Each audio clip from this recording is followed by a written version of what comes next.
बहुत ही अच्छा चल रहा है। समाज में हर वर्ग में, हर जाति धर्म के लोगों में काफ़ी उत्साह है सरकार बदलने का, जिसमें हर किसी को भरोसा है तेजस्वी मतलब सरकारी नौकरी।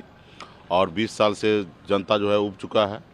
नीतीश जी अस्वस्थ हो चुके हैं, क्योंकि कोई भी फैसला नीतीश जी नहीं ले रहे हैं, ब्यूरोक्रेट ले रहे हैं। दिल्ली से रिमोट कंट्रोल से सरकार चलाई जा रही है।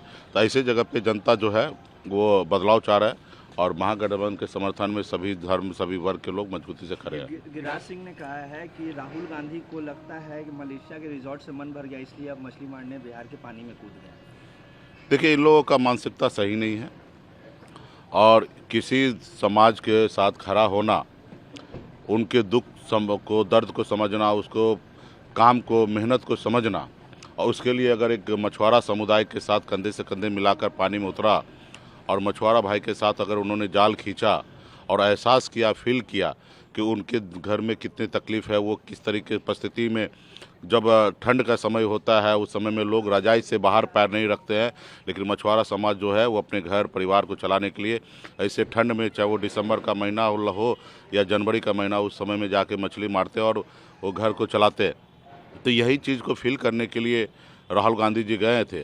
तो अब इस तरीके से कटाक्ष करना, ये अपने आप में पूरे बिहार के निषाद समाज का अपमान है। गिरिराज जी या एनडीए इसी तरीके से हमेशा निषाद समाज का अपमान करते रहते हैं, गुमराह करते रहते हैं। इन लोगों को माफ़ी मांगना चाहिए पूरे बिहार के निषाद से। मल्लिकार्जुन खड़गे ने कहा है कि बिहार में नरेंद्र मोदी ऐसे घूम रहे हैं जैसे उनकी बेटी की शादी हो। पंचायत चुनाव से लेकर जो सांसद के चुनाव है, मोदी ही घूमते, हर जगह उनका ही चेहरा होता है। देखिए, इस तरीके से कि देश में सिर्फ हम ही सिकंदर रहे, हम ही हिटलर बने रहे, सिर्फ चुनाव जीतना वो जाने कि सिर्फ चुनाव हमें जीतना, देश बहुत बड़ा है और प्रधानमंत्री के पास बहुत काम है। वो काम नहीं करके सिर्फ देश में चुनाव जीतने के लिए लग जाते हैं, और चुनाव जीतने के बाद उस राज को ऐसे छोड़ देते हैं जैसे उसको कभी देखा ही नहीं होगा, और भूल जाते हैं। मैंने मंत्रिमंडल में रहा ना 17 महीना, मैं बीजेपी के साथ सरकार में रहा हूँ। जब 2020 का बात था, बहुत भाषण दिए, बहुत लंबे चौड़े वादा किए। हमको बता दें कि 17 महीना में ऐसा कौन सा सरकारी काम है जो मोदी जी ने आग्रह किया होगा नीतीश जी से कि आप काम कीजिए। अगर ऐसे ही कोई बात होगा तो हमको एक डॉक्यूमेंट दिखाइए, आप जो बोलिएगा वो मैं करने के लिए तैयार रहूँगा।